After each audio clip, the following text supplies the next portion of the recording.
Welcome to English easy. Students, इससे पिछली video में मैंने गुड बाय मिस्टर चिप्स मुकम्मल नावल के बारे में 90 क्वेश्चंस पोस्ट किए हैं। वो 90 क्वेश्चंस इस पूरे नावल का अहाता करते हैं। अगर आप वो 90 क्वेश्चंस अच्छी तरह तैयार कर लेते हैं तो मिस्टर चिप्स की तैयारी आपकी बेहतरीन हो जाएगी। इस वीडियो में उन 90 क्वेश्चंस में से चैप्टर्स 1, 2 एंड 3 से मुतालिक जितने भी क्वेश्चंस हैं मैं उनके आंसर्स पेश करूंगा। किसी भी क्वेश्चन का आंसर टू द पॉइंट होना चाहिए और क्लियर होना चाहिए and that answer must satisfy the question. तो आइए चैप्टर 1 के क्वेश्चन आंसर्स की तरफ चलते हैं। Question 1, who was Mister Merivale and what did he use to say to mister Chips. Mister Merivale कौन था और वो मिस्टर चिप्स के बारे में क्या कहा करता था। Doctor Merivale was Mister Chips personal doctor.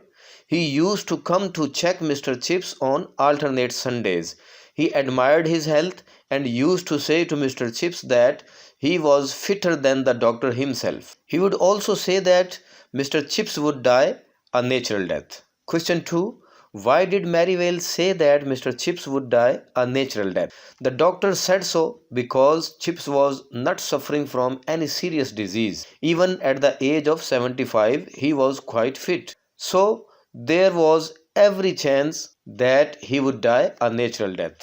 जब मिस्टर चिप्स ब्रुकफील्ड में जॉब के लिए इंटरव्यू देने आए थे तो उस वक्त मिस्टर वेदर भी हेडमास्टर थे और उन्होंने उनका इंटरव्यू लिया था और इंटरव्यू के दौरान उन्होंने कुछ नसीहतें भी की थी मिस्टर चिप्स को। उनके बारे में भी सवाल पूछे जाते हैं और ये बहुत अहम पॉइंट है।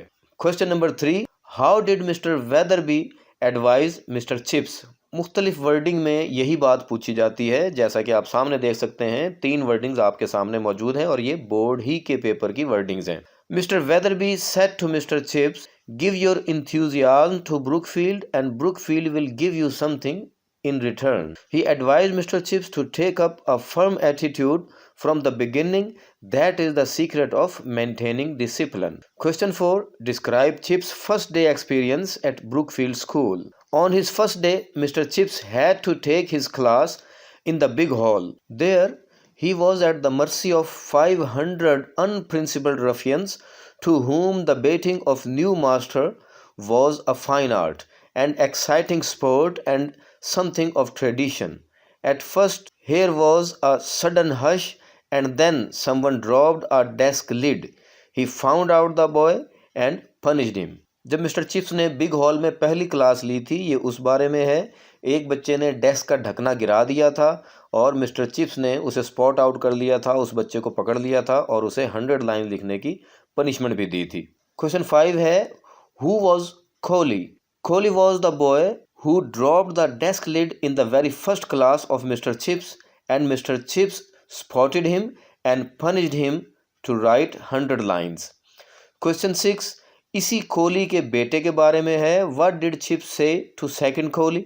Mister Chips said to second Colley, Colley your father was the first boy I ever punished when I came here 25 years ago.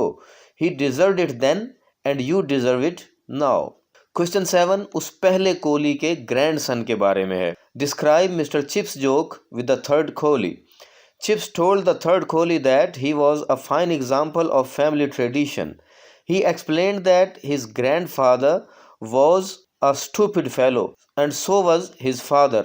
He called the third Kohli the biggest fool of the lot. Question 8. Where had Mr. Chips worked before Brookfield School and why did he not like it? Before Brookfield School, Mr. Chips had taught at Melbury for 1 year. There he could not maintain discipline and had been ragged there a good deal. That was why he did not like that school. Question 9. What do you know about Mr. Weatherby? Weatherby had been the headmaster at Brookfield School for 30 years. He took the preliminary interview of Mr. Chips in July 1870, but he had died when Chips joined in September 1870.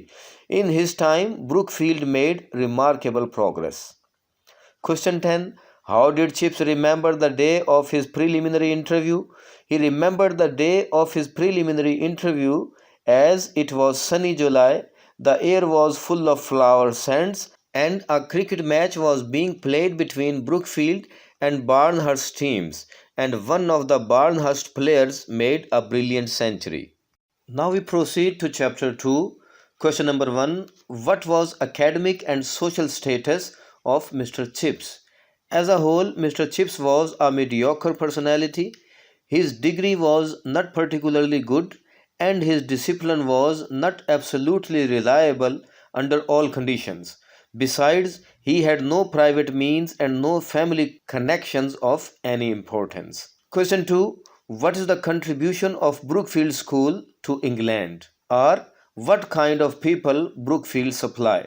Brookfield supplied fair samples of the history-making men of the age, like judges, members of parliament, colonial administrators, peers, and bishops. It turned out merchants, manufacturers, and professional men with a good sprinkling of country squires and parsons. Question number 3. What do you know about Brookfield School building?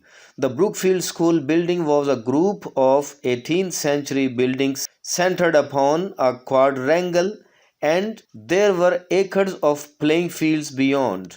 It was first built in reign of Elizabeth and rebuilt in the reign of First George. Question number 4. What was the status of Brookfield School? Brookfield remained a little unfortunate. It could not become a school of first rank like Harrow or Eton, but it was good school of the second rank. Question number 5. When was Brookfield School established? The Brookfield School was established in the reign of Elizabeth as a grammar school. It had been going up and down in different times. Question 6. What was Mr. Chip's dream?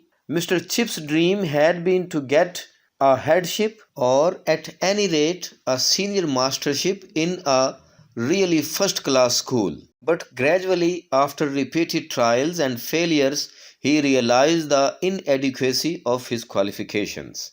Chapter 3, Question 1. How was Mr. Chip's room decorated at Mrs. Wickett's house? Mr. Chip's room was furnished simply and with masterly taste. It had a few bookshelves on which were placed sportive trophies. It also had mantelpiece crowded with fixture cards and signed photographs. A Turkey carpet was laid on the floor. There were pictures on walls. A big easy chair was there to relax. Question 2. How did Mr. Chips make a point of getting to know all the new boys? नए बच्चों से mister chips तारुफ कैसे हासिल किया करते थे? To know all the new boys, Mr. Chips invited them to tea during their first term. He entertained them with tea, walnut cake, and crumpets. He would ask them where they lived and if they had family connections at Brookfield, and in the end, at 5, he asked them to leave. Question 3. How did Mr. Chips entertain the new boys at his room? To know all the new boys, Mr. Chips invited them to tea during their first term. He entertained them with tea, walnut cake, and crumpets. He would ask them where they lived and if they had family connections at Brookfield, and in the end, at 5, he asked them to leave. Students, questions को समझना बहुत ज़रूरी है और जो answer आप तैयार करते हैं उसको समझना भी बहुत ज़रूरी है, क्योंकि कई मरतबा ऐसा होता है कि आंसर एक ही होता है लेकिन वर्डिंग चेंज करके क्वेश्चन आपसे पूछ लिया जाता है. Question number 4. Who was Major Collingwood? Major Collingwood was an old student. Once Mr. Chips thrashed him for climbing on to the gymnasium roof to get a ball out of the gutter. Afterward, he was killed in Egypt. Question number 5. What were Mr. Chips' occupations at Mrs. Wickett's house? Retirement के बाद Mrs wickets के मकान पे जब mister chips रहते थे तो उनकी क्या मसरूफियत थी? At Mrs. Wickett's house, Mr. Chips kept himself busy in different jobs. He wrote articles for the school magazine. He made correction in the Brookfieldians directory. He held the presidentship of old Brookfieldians. He invited the students to tea. He really enjoyed and spent a busy retired life. Question 6. Who was Mrs. Wickett? Mrs. Wickett was Mr. Chips' landlady. She was once the in charge of the linen room at Brookfield. She was a very kind and caring lady. She paid full attention to Mr. Chips. She also entertained his guests. What did Mr. Chips think about Latin and Greek? लातीनी और यूनानी ज़बानों के बारे में mister chips का क्या ख्याल था, क्या राय थी? He thought of Latin and Greek far more as dead languages from which English gentlemen ought to know a few quotations than as living tongues that had ever been spoken by living people. Students, wish you good luck. Subscribe our channel, like and share the video. Thank you very much.